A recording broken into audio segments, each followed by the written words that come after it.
I always thought my life was a picture-perfect painting, but that night at the bar, I realized it was more like a canvas waiting for the first bold stroke of chaos. The dim lights, the scent of leather and beer, and the electric buzz of life around me were intoxicating. I saw him, a man with a presence that seemed to command the room, and something inside me, a restless spirit I didn't know I had, urged me forward. As I approached him, my heart pounded with a mix of thrill and fear, and when our eyes met, I whispered words that would change everything.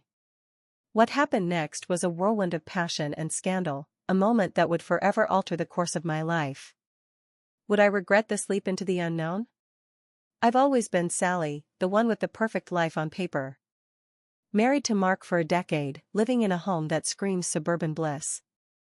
But there's this itch, a restlessness that's been gnawing at me, like a secret I've kept even from myself. One Friday, the usual routine felt like a cage. I needed something different, something wild. So, I called Lisa, my friend who's always ready for an adventure. "Let's go out," I suggested, and her enthusiastic yes was all the encouragement I needed. We decided on a bar on the city's edge, known for its eclectic vibe and live bands. As we walked in, the bar's atmosphere hit me like a wave. Dim lights, the smell of beer mingling with leather, and the buzz of life, it was intoxicating. Lisa and I grabbed a high table, ordered our drinks, and that's when I saw him. He was standing alone at the bar, a black man with a presence that seemed to command the room. His muscles were defined under a shirt that hugged his frame, and there was this air about him, like he was the eye of a storm, calm yet powerful. I felt a pull, an urge to approach him, to dive into the unknown. Lisa noticed my gaze, her eyes twinkling with mischief. "Go talk to him," she whispered, nudging me with her elbow. My heart raced, not from fear, but from the thrill of breaking from my predictable life. I took a deep breath, the scent of the bar filling my senses, and made my way over to him. What would I say? How would this night unfold?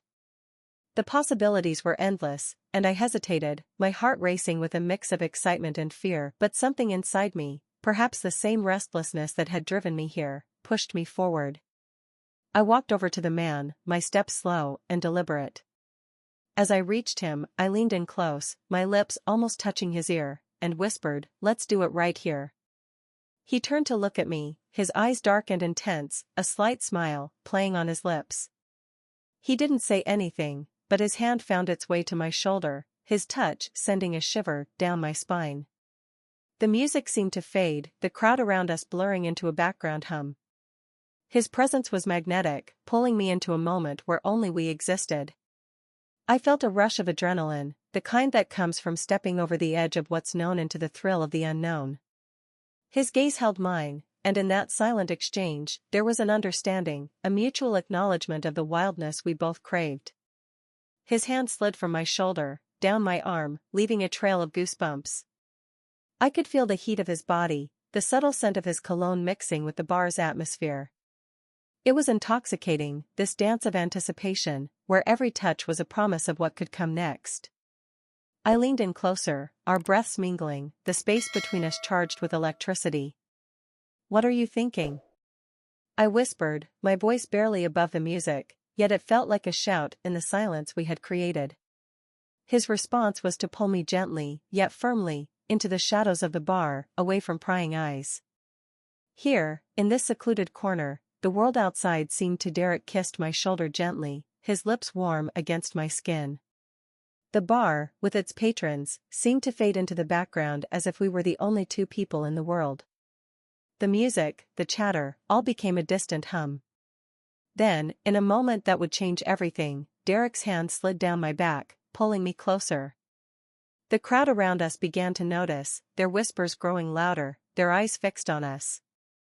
In an act of defiance or perhaps madness, I kissed him back, right there in the middle of the bar.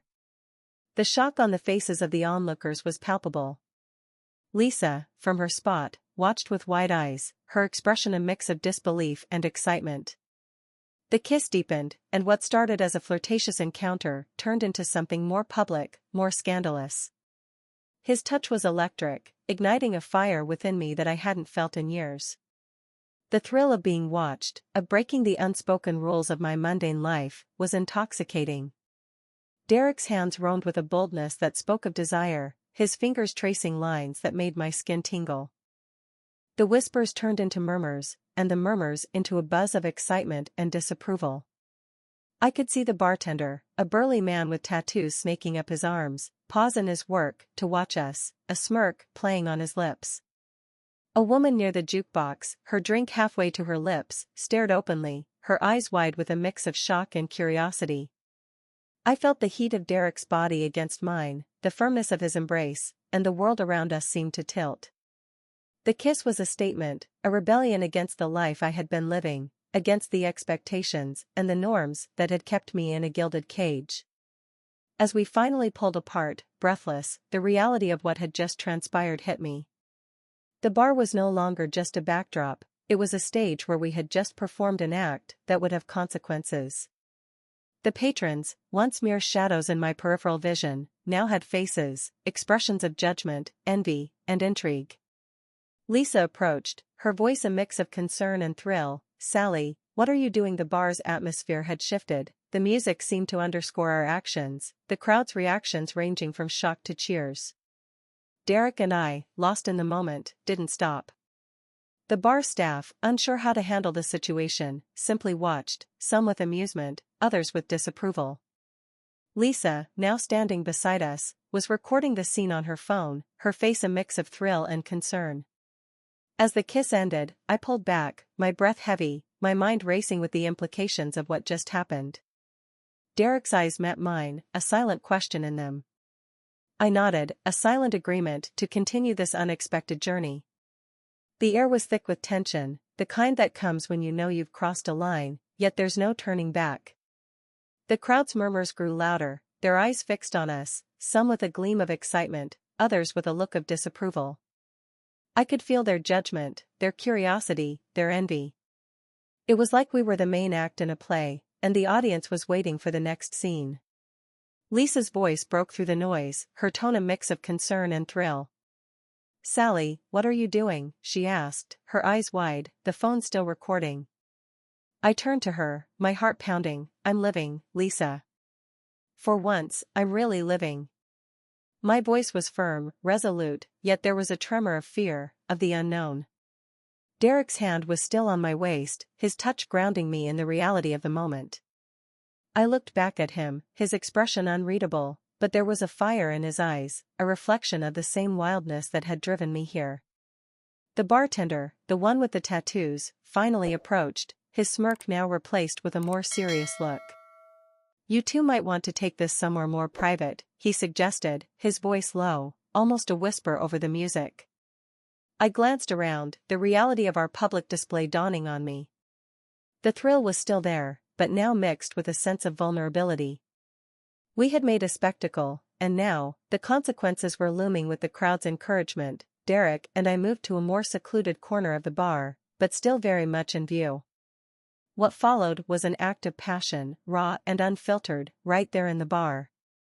The crowd's reaction was mixed, some turned away, others watched with a voyeuristic fascination. Lisa, still filming, was now whispering to others, the secret of this night beginning to spread.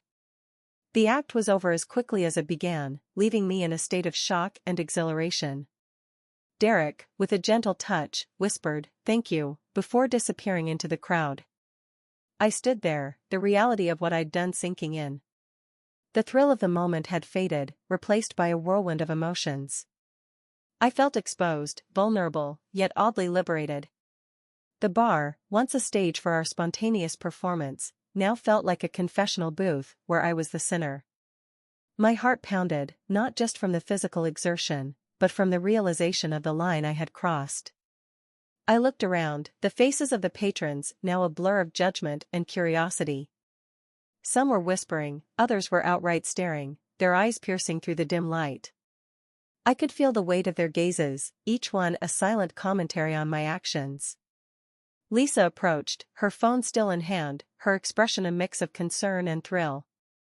"Sally, what are you doing?" she had asked earlier, but now her voice was softer, more understanding. "You okay?" she whispered, her eyes searching mine for any sign of regret or fear. I nodded, though I wasn't sure if I was okay.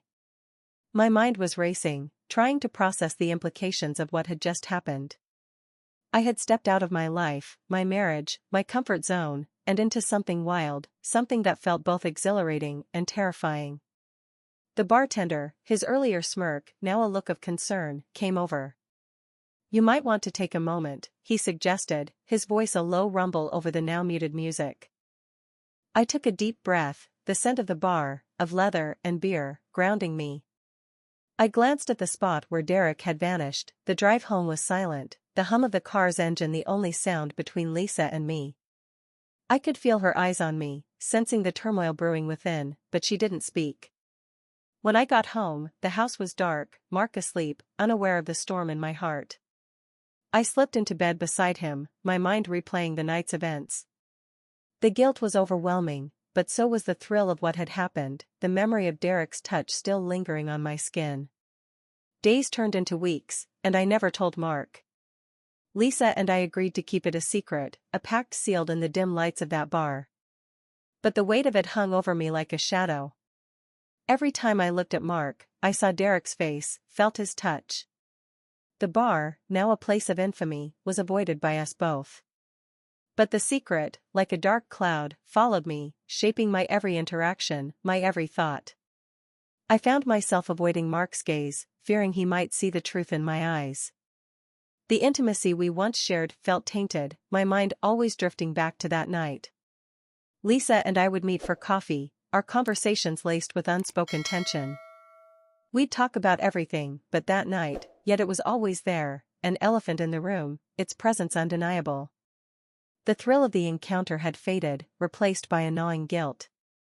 I'd catch myself staring at my reflection, wondering who I had become. Was I the suburban wife, or was there a part of me that craved the wildness, the freedom from the constraints of my life?